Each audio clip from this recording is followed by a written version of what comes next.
നമ്മുടെ മുമ്പിൽ ബറാഅത്ത് രാവാണ്. അതേപോലെ തന്നെ പരിശുദ്ധ റമദാനാണ്. നല്ല പുണ്യരാവുകളിൽ അള്ളാഹുവിലേക്ക് ഖൽബ് തിരിച്ച് തൗബ ചെയ്ത് സൽക്കർമ്മങ്ങൾ വർദ്ധിപ്പിക്കുമെന്ന് പ്രതിജ്ഞയെടുത്ത് വന്നുപോയ തെറ്റുകളിൽ മാപ്പപേക്ഷിച്ച് ജീവിതത്തിന്റെ സർവ്വരംഗങ്ങളും കുടുംബബന്ധം മുറിച്ചവരും കുടുംബബന്ധം ചേർക്കണം. അയൽവാസികളുമായി പിണങ്ങിയവർ പിണക്കം തീർക്കണം.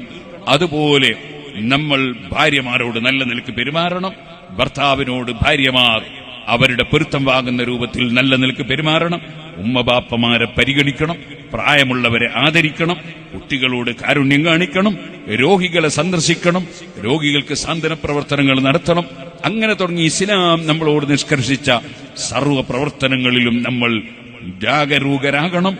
എന്നിട്ട് നല്ല നല്ല രാത്രികളിലും പകലുകളിലും അള്ളാഹുവിലേക്ക് ഖൽബ് തിരിച്ച് പടച്ചവനോട് പൊട്ടിക്കരഞ്ഞ് തൗബ ചെയ്യുന്നവരാകണം. നല്ല നല്ല ദിനങ്ങൾ